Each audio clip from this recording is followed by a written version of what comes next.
সকাল সকাল আমার বাবা বাজার থেকে গিয়ে কাতলা মাছ আর পমফ্রেট মাছ নিয়ে চলে আসলো। এসে বলল আজকে হবে কাতলা মাছের কালিয়া আর পমফ্রেট মাছের ঝাল। এবার মাছগুলো ধোয়া হয়ে গেছে, ধুয়ে নিয়েছে আমার মাসি। এবার ধোয়ার পর ভাজার জন্য এতে নুন দিয়ে দিলাম, তারপর সামান্য হলুদ গুঁড়ো দিয়ে দিলাম।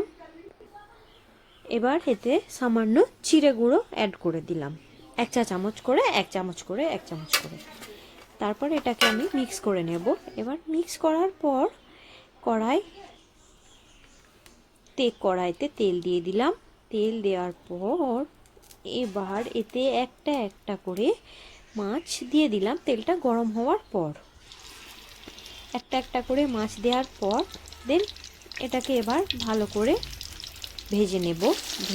ভাজার পর এটাকে একটা একটা করে তুলে নিলাম। হালকা ব্রাউন করলেই হবে। এবার ভাজা হয়ে গেছে, দেখতে পাচ্ছেন। আপনারা জানেন তো বাঙালিদের কাতলা মাছের কালিয়া মানে আর ভাত তো লাগবেই। এবার ভাতের জন্য চাল নিয়ে নিলাম। এবার চালটা ভালো করে ধুয়ে নিলাম। ধুয়ে নেওয়ার পর ভাতটা গ্যাসে বসিয়ে দিয়েছি। আমাদের ঘরে ককটেল পাখি আছে, দেখতে পাচ্ছেন, 4টে আছে এরকম পাখি। এবার মিক্সারে পেঁয়াজ দিয়ে দিলাম। মিক্সারে পেঁয়াজ দেওয়ার পরে পেঁয়াজটা পেস্ট করে নিলাম। দেন এতে আবারও টমেটাম দিয়ে দিলাম। এবার টমেটামটাও পেস্ট করে নিলাম। পেস্ট করার পর এবার গ্যাসটা জ্বালিয়ে দিলাম, কড়াই বসিয়ে দিলাম গ্যাসে। তারপর এতে অ্যাড করলাম প্রায় 1 কাপ অয়েল।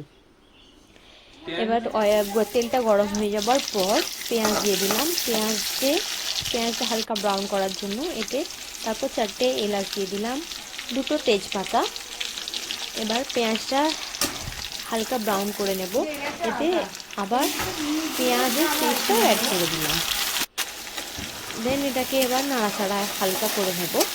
তারপর ব্রাউন কালার এসে গেলে এতে এবার মশলা অ্যাড করব।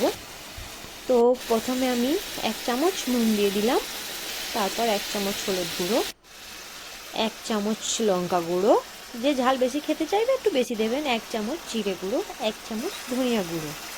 তারপর এতে অ্যাড করলাম কাশ্মীরি লাল মির্চ, এটা কালারের জন্য, ম্যান্ডেটরি না।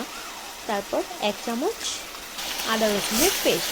এবার সামান্য জল দিয়ে এটাকে মিক্স করে নিলাম। তারপরে মশলা থেকে যখন তেল ছাড়া শুরু করে দেবে এতে আমি টমেটোর পেস্টটা অ্যাড করে দিলাম।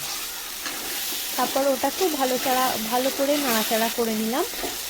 তারপর ওতে 2-4টে টমেটো দিয়ে দিলাম। এটা হচ্ছে আমার সিক্রেট মশলা, আপনারা যদি চান আমাকে কমেন্ট করবেন, আমি এই মশলার রেসিপিটা পুরো দিয়ে দেবো। তারপর এতে জল দিয়ে নাড়াচাড়া করে এটাকে ফোটার জন্য এতে একটি ঢাকনা চাপা দিয়ে দেবো। ঢাকনা চাপা দেওয়ার পর এটা যখন ফুটে আসবে, একটু ভালোভাবে ফুটে আসবে, এতে মাছগুলো দিয়ে দেব। দেন এবার মাছগুলো ভালোভাবে সেট হয়ে গেলে এবার এটা আবারও ঢাকনা চাপা দিয়ে রেখে দেব হালকা রান্নার জন্য 5 কি 4 মিনিট। তারপর এবার দেখুন হয়ে এসছে রান্নাটা হয়ে এসছে প্রায়। এবার রান্না শেষ। এবার এতে ঘি অ্যাড করে দিলাম। দেখতেই পাচ্ছেন ঘিটা কত সুন্দর সুগন্ধ ছাড়বে। এবার আমি নিয়ে নিলাম ভাত। খুব সুন্দর খেতে, মাছের কালিয়া আর সাদা ভাত বাঙালিদের প্রিয় খাবার। খুব সুন্দর খেতে হয়েছে। আপনারা যদি এটি পছন্দ করেন তাহলে আপনারা আমার চ্যানেলটিকে সাবস্ক্রাইব করবেন এবং লাইক করবেন এবং কমেন্ট করবেন যদি আপনাদের রান্নাটা পছন্দ হয়। মাছের কালিয়া আর সাদা ভাত বাঙালিরা তো নিশ্চয়ই জানে কত সুন্দর খেতে।